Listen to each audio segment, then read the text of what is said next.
मूलाधार चक्र एक विशेष प्रकार का बना हुआ त्रिभुज जैसा, त्रिभुज के मध्य में शिवलिंग है, शिवलिंग में 3.5 चक्कर लगाए हुए, लपेट टर्न लगाए हुए वो विद्यमान रहती प्रत्येक प्राणी के अंदर। अच्छा, 3 जो शिवलिंग है, शिवलिंग में जो लगाए रहती चक्कर, तो 3 उसके टर्न चक्कर दिखाई देते, आधा नहीं दिखाई देते, वो एक सोती हुई नागिन के रूप में दिखाई देती है। और वो जो आधा चक्कर है वो अपने मुंह के अंदर पूंछ घुसेड़े रहती, तो आधा चक्कर नहीं दिखाई देता, मुंह खुला होता और पूंछ उसके अंदर होती और वो सोए रहती है आंखें बंद करके, बस उसकी ये स्थिति होती है। जब अभ्यासी योग के द्वारा अभ्यास करता है और अंतर्मुखी होता है तो ये चीज़ दिखाई देती है। ऐसा नहीं कि सिर्फ हम बोले जा रहे हैं, अभ्यास के समय दिखाई भी देती है। अच्छा, ये संक्षेप में मैंने थोड़ी संरचना कि ये अगर इन्हीं चक्रों का हम धीरे धीरे अंतर्मुखी होकर के विकास कर लें तो वो कुंडलिनी शक्ति जागृत होकर के जो हमारे अंदर अपार ऊर्जा भरी हुई है ब्रह्मांड की, वो जागृत होने लगती है और वो साधक ऊर्जावान होकर के आंतरिक विकास करता हुआ एक पावरफुल व्यक्ति और आंतरिक विकास होकर के आगे की ओर चला जाता है। अच्छा, अंतिम लक्ष्य होता है ज्ञान की प्राप्ति, ज्ञान की प्राप्ति होकर के अपने स्वरूप में स्थित हो जाता है। अब हम इसकी ओर आए कि हम ये चीज़ प्राप्त कैसे करें। ये तो थोड़ी हमने अभी इतनी देर में संरचना बताई ताकि समझ आ रहा कुंडलिनी है क्या, फिर भी बहुत संक्षेप में बता रहे हैं कि यह है क्या।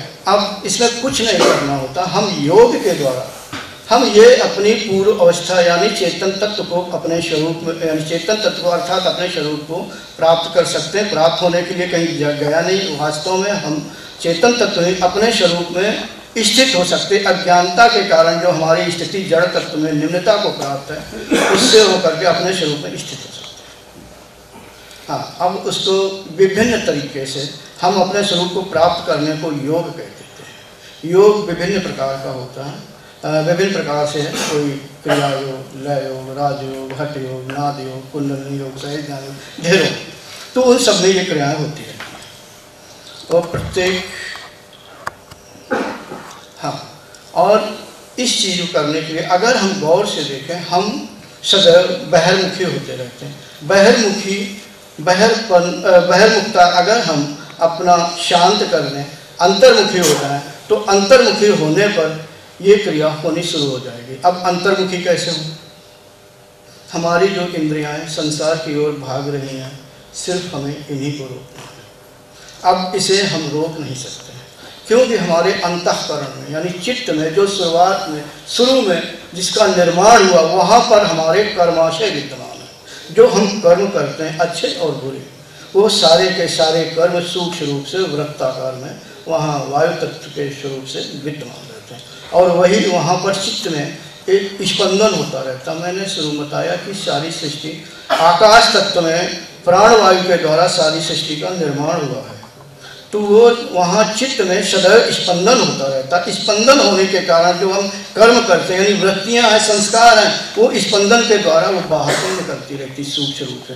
जैसे जैसे सूक्ष्म रूप से निकलती है बाहर को, तो फिर इंद्रिय वो आँखों के द्वारा तेजस रूप में, वो वृत्तियाँ आँखों के द्वारा तेजस रूप में बाहर को निकलती हैं और जो संसारिक स्वरूप है उनका स्वरूप धारण करके और हमारे मस्तिष्क को भान कराती हैं कि अमुक चीज़ ये है या संसार को दिखाती हैं। अगर यही क्रिया हम रोक दें तो हमें अपने स्वरूप की प्राप्ति होने लगेगी, अर्थात हम अंतर्मुखी होने लगेंगे। हम जो बहिर्मुखी हो रहे हैं, बस इसी को हमें अंतर्मुखी करना है। लेकिन बड़ी कठिन समस्या है, क्योंकि वो क्रिया अंदर से हो रही है। ऐसा नहीं है कि लोग हमने आँख बंद कर ली, अब हमें संसार नहीं दिखाई देगा, हम अंतर्मुखी हो गए, यानी अपने स्वरूप को प्राप्त हो जाए, नहीं हो गए। क्योंकि हम आँख को बंद कर लेंगे, लेकिन हमारे अंतःकरण में क्रिया हो रही है, उसे कैसे बंद कर लेंगे? उसके लिए सारी हमें ये क्रियाएँ करनी पड़ती, विभिन्न प्रकार की। यही योग, कोई भक्ति योग से जाता है, कोई हठ योग से जाता है। और एक बता दूँ, किसी भी प्रकार का योग हो, ये कोई छोटा बड़ा नहीं होता है, अच्छा सभी अच्छे हैं, बस ईश्वर की ओर या अपने स्वरूप की ओर जाने का मार्ग हो, सभी सब बराबर हैं। हमें इसमें किसी प्रकार का तर्क वितर्क किसी के लिए नहीं करना चाहिए। अब हमें, अगर हम जो ये बहिर्मुखी हो रहे हैं, अब इसको एक है रोकने के लिए कि हम शांत हो जाएं, मन को रोकने की कोशिश करें। अब मन ऐसे नहीं रुकता, क्योंकि हम अनंत काल से मन को बहिर्मुखी किए हुए हैं, और संसार में हम उसको भगा रहे हैं, यानी दौड़ा रहे हैं, उसको सदैव मन से ही काम लेते हैं। उसके लिए है यही है कि मन को हम कैसे रोकें, तो बस शांत हो जाए, यानी हम ध्यान करें, हम सहायता लें। और मन की ताकत को अगर हम रोक दें, यानी मन को शक्ति कहाँ से मिलती है, अगर उस चीज़ को हम रोकने का प्रयास करें तो मन रुकने लगेगा। मन को शक्ति सदैव प्राण से मिलती है। यदि हम प्राण की गति रोक दें तो मन रुकने लगेगा। प्राणों की गति कैसे? जो हम श्वास ले रहे हैं, छोड़ रहे हैं, यस, इस गति पर कंट्रोल करें, अपने अनुसार चलाने लगें, तो मन भी हमारे अनुसार चलने लगेगा। अब प्राणों की गति के कुछ कारण हैं, कुछ तरीके हैं। एक, प्राणायाम करके रोक सकते हैं। दूसरा, हम समाधि के द्वारा रोक सकते हैं, लेकिन समाधि बाद की अवस्था है। प्राणायाम हम हठपूर्वक करके हम उसके गति को कम कर सकते हैं, यानी जो जिस गति से वृत्तियाँ बाहर को निकल रही हैं, हम उसको रोक सकते हैं मन को स्थिर करने के लिए। ये उसके लिए हमें, जब हम ध्यान करेंगे तो ये जो प्राण है, तो प्राण को एक और तरीका होता है रोकने के लिए, अभी इतनी जल्दी उचित भी नहीं है बताने के लिए, मतलब भिन्न भिन्न तरीके होते हैं। तो उसके लिए हमें विशेष प्रकार की साधना करनी होती है। तो हमारा मार्ग सहज ध्यान योग है। सहज ध्यान के योग के लिए हमें कुछ नहीं करना होता, कोई क्रिया, बस शांत होकर के रीढ़ सीधी करके और हमें बैठ जाना होता है, और मन को कहीं न कहीं एकाग्र करना होता है। और वो जगह ये है कि यहाँ पर आज्ञा चक्र, आज्ञा चक्र का मतलब मन का स्थान हमारा जागृत अवस्था में यहीं पर होता है। जैसे वर्तमान हम सभी जागृत अवस्था में, मन का स्थान यहाँ पर है, यहीं को हम सभी जगह को कमांड करते हैं, कंट्रोल करते हैं, आज्ञा देते वगैरह, इसलिए आज्ञा चक्र नाम पड़ा। तो कुछ नहीं करना होता। बहुत से लोग कहते हैं कि योग में कोई बड़ी गुप्त विद्या है, मगर मैंने ज़्यादातर खोल के रखा है, किताबों में भी, बोलने में भी, वीडियो में भी, ज़्यादातर बहुत चीज़ें मैंने खोल के, और भविष्य में भी कुछ वीडियो बनेंगे खोल के ही बता देंगे। योग को हम छुपा के नहीं रखते।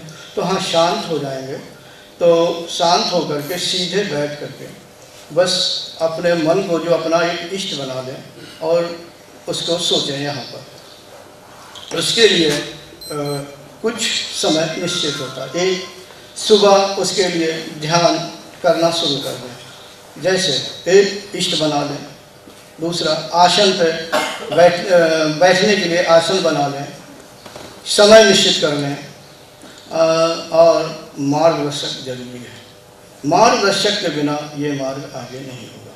खैर, अभी जो हम बताना चाहते हैं कि अपने घर में एकांत हो या कहीं भी है, बस एक छोटा सा आसन बना ले, कंबल का टुकड़ा लेकर के, और यह कंबल ऐसा सफ़ेद कपड़ा उसके ऊपर बिछा लें, या कुछ वगैरह की चटाई वगैरह आती है उसको बिछा करके हम बैठ सकते हैं। बस महत्वपूर्ण है, रीढ़ को हम सीधा रखें, और जो हमारा इष्ट हो, इष्ट होना जरूरी है, यानी कोई न कोई, और उसी को, क्योंकि हमें मन को रोकना है, और उसको हम यहाँ पर सोचें। कुछ लोग हृदय में भी सोचते हैं, कुछ सहस्त्रार में भी सोचते हैं, अपनी अपनी इच्छा के अनुसार सोचें और शांत हो जाए। शांत होकर के अब बैठे रहें और उसको, यानी अपने इष्ट के विषय में जो भी है स्तुति करें, उनका स्मरण करें और उन्हीं के विषय में सोचें। जब हम ऐसा करेंगे तो सुनने में चाहे हल्का लगता हो कि हम ऐसा कर सकते हैं, लेकिन थोड़ी देर तक मान लो हमने कृष्ण को अपना इष्ट बना लिया, तो हम कृष्ण के विषय में यहाँ पर सोचें कि कृष्ण यहाँ पर बैठे हुए हैं बाल रूप में या युवा रूप में, तो उनके विषय में जब हम सोचेंगे कृष्ण ऐसे हैं, कृष्ण वैसे, उनका जीवन ऐसा रहा, बस इतना करना होता। लेकिन थोड़ी देर बाद हम भूल जाएंगे कि हम कृष्ण को याद कर रहे हैं, तो कहीं न कहीं हमारा मन भाग जाएगा, और जब यानी कहीं ऑफिस की ओर, कहीं मित्रों की ओर, कहीं बाजार की ओर, ये ऐसा तो भागना है उसे, क्योंकि वो कभी भी स्थिर नहीं रहा है। Thanks for watching. Remember to like, comment and subscribe.